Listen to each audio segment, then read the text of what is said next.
Hey everyone, again, thanks for coming out. Now we're doing a little governmental capacity. This is a quick lecture on governmental capacity, what I just said. Basically, this is extremely important for political violence. Governmental capacity basically will get into just high governmental capacity and low governmental capacity. Essentially, high governmental capacity is the ability to handle certain situations. So you look at say where I've been a lot, Latin America, right?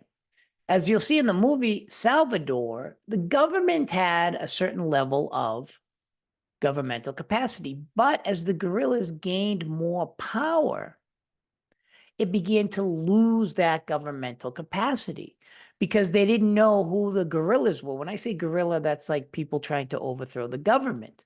So the thing about guerrillas, which is really important to understand, is that you never know who is your enemy. You see this like in Vietnam. When the United States went to Vietnam, some people could be the Viet Cong, some people could be your friend, you just don't know, right? So when I taught in Latin America, there were people who were essentially, before guerrillas, people who overthrew the government of Somoza in Nicaragua in 1979. I wasn't there then, a long time after, I'm not that old. But when the government starts going a little crazy because they don't know who, right, is trying to overthrow them, they start randomly, as you'll see in the movie, we apply a lot what we learned in this movie on, they just start going crazy, start killing people indiscriminately. And this becomes problematic. So the government feels like it needs control, but one of the problems is if it's dealing with an insurrection, like a real one, not like January 6th.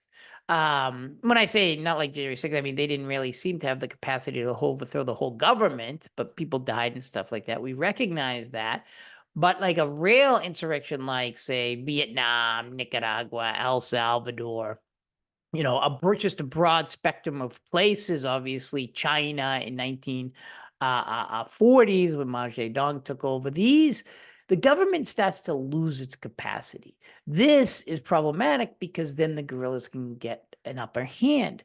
A lot of people have this kind of Hobbesian deal with the government, where they say, look it, if you're able to provide order, right, we'll support you and we will tolerate a level of our human rights being stepped on. Basically, we'll submit, to you a modicum amount of our freedoms if you can have a strong governmental capacity. That's what's going on in El Salvador now. Why Bukele is so popular is because I've been to El Salvador. It was just racked with gangs.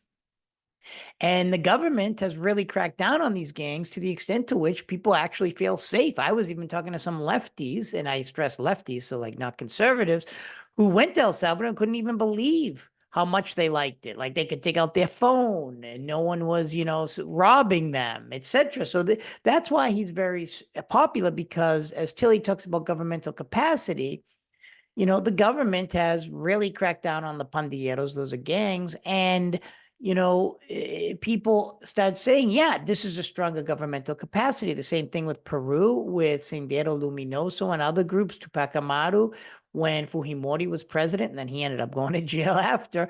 But he started really cracking down on these groups, and he became very popular because his governmental capacity increased. Now, it's not always good to have good, strong governmental capacity. You could just be wrong. Like Kim Jong-un has the most, and I wouldn't particularly want North Korean citizenship. But that's what Tilly talks about, is that, strong democratic governmental capacity, like we have in the United States to a certain degree, in other countries, is pretty good. There's a lot of authoritarian governmental capacity, whether that's good or bad, that will be up to you to decide.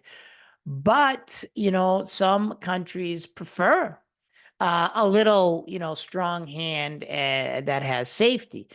A low governmental capacity means that you aren't able to control your boundaries, your territory, your resources, etc. And often, like in Africa and the Congo, after they're split with Belgium, there becomes essentially civil war, and small areas start to break away. So you lose that governmental capacity. I think that people are more inclined and have the propensity to accept strong governmental capacity under serious conditions, like their country is basically a war-torn country, and then a strong man or woman come in and put down the the law, like in El Salvador with Bukele, and they all of a sudden see order. So strong governmental capacity is often popular. If I've talked to a lot of my Saudi students, and their argument is we need the kingdom in order to maintain stability with all the different tribes. Without that, there would be chaos. Now, whether these arguments are true or not, we can debate these all day. But as Tilly stresses in the book, governmental capacity is important for political and collective violence. I say political violence because, violence doesn't always have to be political. You could just go in and start shooting people up. Unfortunately, we see it a lot here in the United States, which just happened. I mean, we could go on and on about the shootings, that and they're not always political. And then I say collective because we're talking about more than one person here. We're talking about a strong collective action. So governmental capacity affects this because without governmental capacity, the government loses control over its boundaries, resources, etc., its people, its government, and then it's unable to rule. In Nicaragua, the government really for bad or good. I mean, a lot of people hate Ortega. Some people do like him. I had lunch with both types of people.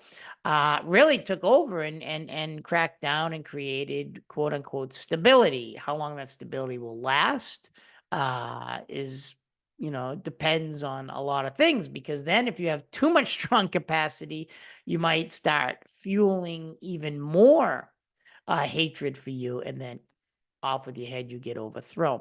But governmental capacity is a very, very important thing. It measures the extent to which a government has the ability to control its resources, its boundaries, its government, its people, its crime, etc. If you start losing that, particularly during a civil war, you can be in a lot of trouble. So we're going to be applying this concept to the movie, and we're going to see how El Salvador during the brutal civil war, and this is fungible not just back when the movie was about, but to the present and all the way to the future.